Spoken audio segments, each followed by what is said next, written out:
नमस्कार दोस्तों, मैं डॉक्टर गोस्वामी स्वागत करता हूं आप सभी का अपने आरोग्यम प्रोग्राम में। प्रथम भाग में मैंने आपको बताया था कि एक डायबिटिक पेशेंट में इंसुलिन का प्रोडक्शन या तो कम होता है या उनकी विभिन्न कोशिकाएं इसका प्रभावी ढंग से उपयोग नहीं कर पाती। तो आइए सबसे पहले हम ये चलते हैं कि इन दोनों कंडीशन में अगर मान लीजिए प्रोडक्शन कम हो रहा है तो क्यों हो रहा है, और अगर कोशिकाएं इसका प्रभावी ढंग से उपयोग नहीं कर पा रही हैं तो क्यों नहीं कर पा रही। ऐसा देखा गया है कि जितने लोगों को डायबिटीज है 90% लोग ऐसे हैं जिनमें एलडीएल कोलेस्ट्रॉल का लेवल बढ़ा हुआ पाया गया। ये कोलेस्ट्रॉल हमारी विभिन्न कोशिकाओं में, रक्त वाहिनियों में जमा हो जाता है। तो सबसे पहले हम ये समझेंगे जिन लोगों को डायबिटीज डायग्नोस हुई है उनमें दो तरह की संभावनाएं हो सकती हैं। या तो उनकी कोशिकाएं इंसुलिन का प्रोडक्शन कम कर रही हैं, या फिर अन्य कोशिकाएं जहां इसकी जरूरत है उसका प्रभावी ढंग से उपयोग नहीं कर पा रहे। हम पहली कंडीशन के बारे में समझते हैं कि क्या पैंक्रियाज की बीटा सेल्स इंसुलिन का सही प्रोडक्शन नहीं करती हैं, तो इसके पीछे कारण क्या है। जैसे ही हमारा एलडीएल यानी कि बैड कोलेस्ट्रॉल हमारी बीटा सेल्स के अंदर इकट्ठा होता है, ये बैड कोलेस्ट्रॉल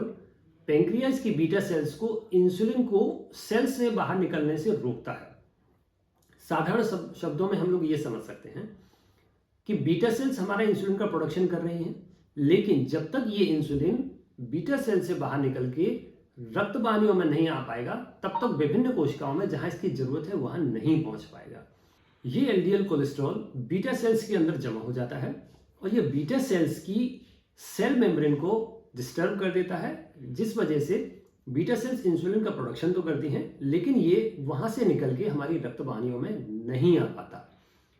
इसके दुष्परिणाम स्वरूप ग्लूकोज का लेवल हमारी रक्त वाहिनियों में बढ़ जाता है और हमें डायबिटीज डायग्नोस हो जाती है।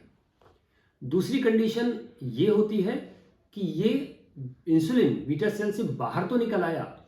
लेकिन ये एलडीएल कोलेस्ट्रॉल हमारी उन कोशिकाओं में जहां इसकी आवश्यकता होती है, जैसे एडिपोज टिश्यूज, लिवर टिश्यूज और मसल सेल, इन सेल्स के बाहर जमा हो जाता है और इन सेल्स के ऊपर ही इंसुलिन के रिसेप्टर्स होते हैं। ये एलडीएल कोलेस्ट्रॉल इन इंसुलिन के रिसेप्टर्स को किसी तरह से डिस्टर्ब कर देता है, जिससे इंसुलिन उन रिसेप्टर्स पर बाइंड नहीं हो पाता, और अगर ये इंसुलिन रिसेप्टर्स पर बाइंड नहीं हो पाएगा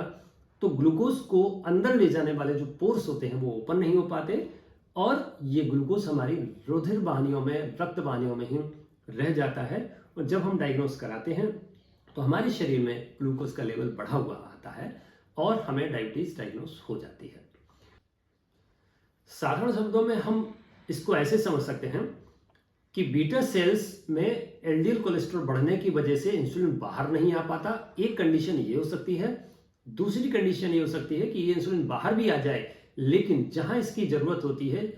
जिन कोशिकाओं में जैसे मसल सेल, एडिपोज टिश्यूज और लिवर सेल्स, यहां पर ये उसकी सेल मेम्ब्रेन से बाइंड नहीं हो पाता, क्योंकि वहां पर एलडीएल कोलेस्ट्रॉल ने इसके रिसेप्टर्स को किसी न किसी तरह से उसको कवर कर रखा है, जिससे ग्लूकोज सेल्स के अंदर नहीं आ पाता और ये ग्लूकोज हमारी रुधिर वाहिनियों में रह जाता है और उसका लेवल बढ़ जाता है। जब हम इसको डायग्नोस कराते हैं तो हमें डायबिटीज डायग्नोस हो जाती है।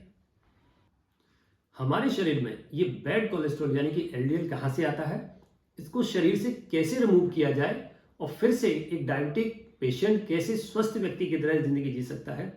इन सारे सवालों के जवाब जानने के लिए हमारे साथ बने रहिए और हमारे अगले वीडियो का इंतजार करिए। साथ ही साथ आप हमारे चैनल को लाइक, शेयर और फॉलो कीजिए ताकि आने वाले वीडियो की इंफॉर्मेशन आप तक पहुंचती रहे।